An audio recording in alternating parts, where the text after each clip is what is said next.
The strategy design pattern is very simple, and all it really does is it takes away a part of an algorithm and says that you can substitute different implementations of that algorithm as part of the overall design. So we're going to take a look at an example of how to build HTML pages or Markdown pages from a list of elements. So we're going to just be building very simple lists, but we're going to do it using the strategy design pattern. So what I want is I want some sort of text processor which has two different output formats. So we're going to have an enumeration for the output format, and I'll have Markdown as well as HTML as the two possible options. Now, in order to process these two formats, I'm just going to process lists of elements. I'm not going to process the entire HTML specification or anything like that.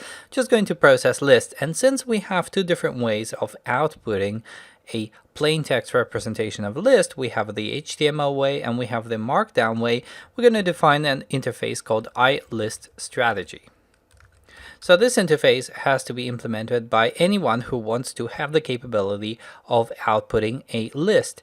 Now remember, in the HTML notation, we have a list as the preamble, so we have the tag for the list, and then for each of the elements we have the list defined like this, for example, and then we have the closing tag as well.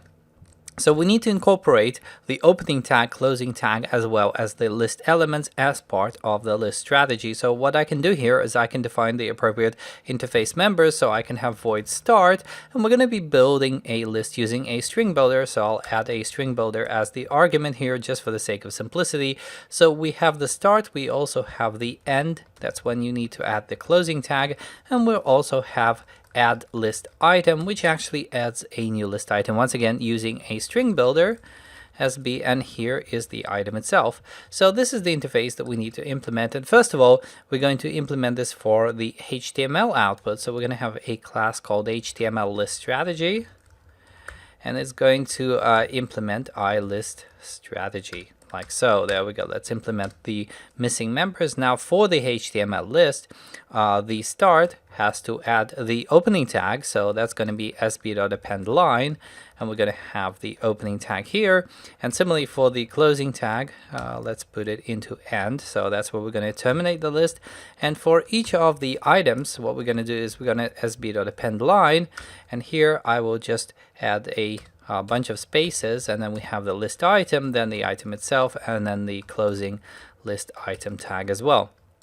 So we are done with the HTML list strategy. We can also build the Markdown strategy, which is a lot simpler. So let's have Markdown list strategy, which is also going to implement iListStrategy. Let's once again implement the missing members. Now the start and the end are going to be empty because we don't need to add anything in the Markdown representation. And in the case of adding the actual list item, what we're going to do is just put an asterisk, and that's how you make lists in Markdown. So we're going to do sb.append line, and then here I'll just put, well, let's have a single space, then an asterisk, then another space, then the actual text item that we want to output, and that's it. That's how you make lists in Markdown. So now that we have this, let's build a text processor which actually uses all of the strategies that we've just built. So here is a text processor, and in the text processor we have to have a string builder that we're going to be using to build our actual text. So I'm going to have string builder SB equals new string builder. There we go. And that's going to be private, obviously. In addition, we're going to have the actual strategy. So iListStrategy called list strategy, and that's what we're going to be defining. Now it's really up to you whether you want it initialized as part of the constructor argument, or whether you want to have some sort of method for specifying the actual type, or whether you want to have an enumeration. We certainly made an enumeration here up above, output format, so we may as well use it. So I'm going to add a method to text processor called setOutputFormat,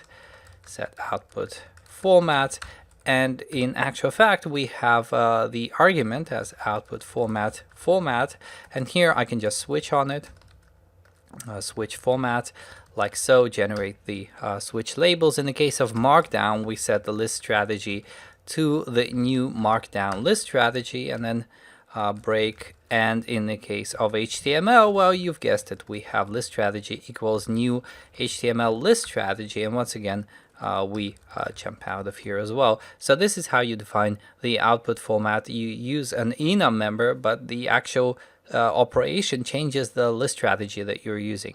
So now that we have this, we have some sort of interface for appending a list, for example. Public void append list. And we're going to take an IEnumerable of strings. So IEnumerable of string items like so. And what we're going to do here is we're going to be using that strategy that we've defined to make the preamble for the list, then to process each of the elements in turn, and then put the closing tag if there is a closing tag.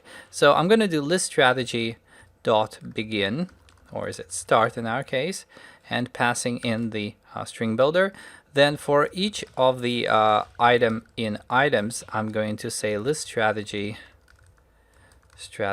dot add list item, and here I'll provide the string builder as well as the item itself. And then I'm going to do list strategy dot end, and once again specifying that string builder in here. So this is how you append the list. Now in addition, I'm going to add additional functionality, so I'll override the toString method so that I can output the information from the string builder. So I'm going to return sb.toString. In addition, I want to maybe clear the buffer that I have in the string builder, and for this I can use a delegating member. So here we can just look for clear, and we can proxy that over as well. So now I have the clear method, which just does sb.clear as well.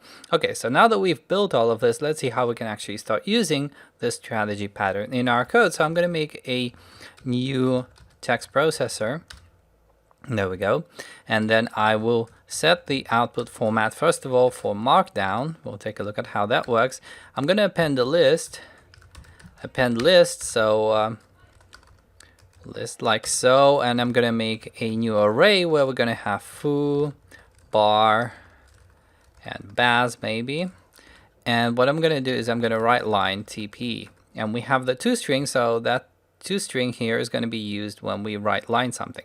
Okay, so we can execute this and see what we actually get. Okay, so we're now getting a nice markdown list, and then we can try the HTML strategy.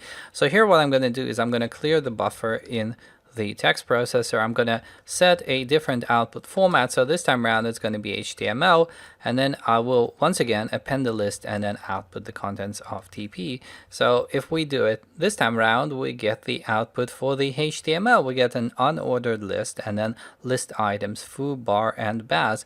So this is how you can switch the strategy that's being used to output text by essentially, in our case, all we're doing is we're using an enum member, but you can easily use the actual type, or maybe you want to instantiate a copy of the appropriate element, the appropriate strategy, and actually pass that in instead. It's really up to you how you design the API, but the takeaway from this is that the strategy pattern lets you change a part of the overall implementation by substituting a particular component.